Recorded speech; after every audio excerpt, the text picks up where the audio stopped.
Why do we study history? It all has to do with causation. The present day is the way it is because of the way that the past unfolded. Essentially, history caused the present. You might say that it's too late to do anything about it, so why should we care about it? The thing is that the present day for us is the history of tomorrow. We are living in the future's history. That's not just a riddle to reflect on either. It means that we are causing the future. Since history caused our present day will cause the future. The actions that we take today and the decisions that we make today will have consequences and ramifications for the world of tomorrow. The world that future generations will inherit from us. To best understand how our decisions and actions might impact the future, we need to study history to see how past decisions, actions, events, and reactions to those events played out. To be cliché, we need to learn the lessons of the past because we hold the future in our hands. When learning about history, there are several concepts that are helpful to consider.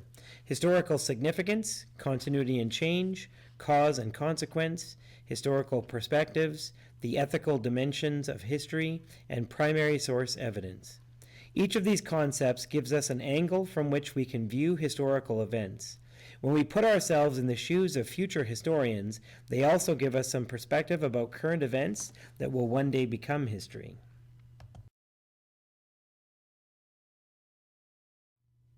Historical significance is about deciding which parts of history are the ones that we should remember and focus on. What events in the past had the greatest impact on the largest number of people over a long period of time? Sometimes events are obviously historically significant, like the Confederation of Canada in 1867. Other times, even seemingly insignificant events or stories from the past can be significant when they shed light on trends, patterns, and ways of life that are part of the fabric of history. Examples could include the story of one Aboriginal student who attended a residential school, since it sheds light on a part of Canada's history that had deep and far-reaching effects that remain important decades after the last residential school closed. The concept of continuity and change reflects the ongoing, sometimes slow and subtle, and sometimes rapid and obvious, changes that take place in society. Being able to compare and contrast the past and the present and different times in the past allow us to see how history unfolds and connects the past with today. It also allows us to begin to predict how the present might relate with the future. An example of continuity and change is how we rely on telecommunications today, just as we did decades ago, but the current ubiquity of cellular phones and electronic devices has changed the way that we use and rely on phones when contrasted to how phones were used in the 1970s. Cause and consequence allows us to look for and identify the ways that history impacts the present. Events, attitudes, decisions, and actions in history have led to the way that things are today, the ideas that we have and often take for granted, and the relationships between groups of people in our society and around the world. Considering historical perspectives allows us to see how values held, decisions made, and actions taken by people in the past were part of a context that may have differed profoundly from the way our society and ways of thinking are today. Ethical dimensions of history involve examining events that took place in the past with a view to identifying right and wrong, both in relation to historical actors, but more importantly in relation to us in the present day. Do things that happened in the past give rise to a duty or obligation of people today to take action or address the wrongs of the past? Canada's 2008 Apology to the Survivors of Residential Schools is an example of addressing the ethical dimensions of history. The concept of primary source evidence is about looking for evidence to support our learning about and analysis of the past. Instead of just believing what people say about the past, this concept embodies the intention to question how we know things about the past and to critically evaluate sources of information about history. In the summer of 2017, Canadians will be celebrating the 150th birthday of our country. There are a great many things to celebrate about Canada.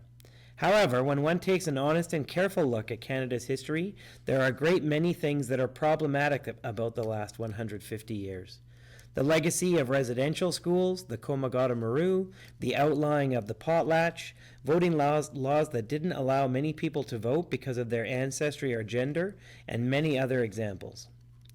When we allow ourselves to look at the past honestly, using the historical thinking concepts to help us analyze the past, it allows us to use history as a springboard to work towards something greater.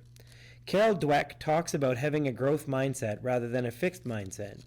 A fixed mindset is the belief that a person's intelligence and ability is static and constant. A person is either good at something or they aren't. On the other hand, a growth mindset is the belief that everyone is capable of improving or growing their intelligence and abilities. Dweck talks about the power of saying not yet. I can't do that now, but I will work on developing my abilities and I will be able to do it in the future. Can we celebrate Canada's 150th birthday with an attitude of not yet? We're not yet as good as we can be, but there are great things to build on, and we can work together at getting better. Using the historical thinking concepts allows us to learn about history with a growth mindset. We can apply our analysis of the process of how history has resulted in the present to taking action today to make the future better. We can apply an understanding of continuity and change and cause and consequence to examine the ethical dimensions of the present day from the perspective of a future historian, and we can critically examine the evidence available to us to make sure that our decisions are sound. By doing this, we can address the significant issues facing us as a nation and the world as a whole in ways that will improve the world and make the future bright for everyone. Instead of glossing over the past 150 years, by taking an honest and careful look at the beginning of Canada's journey, we can make sure that Canada's next 150 years will be truly worth celebrating.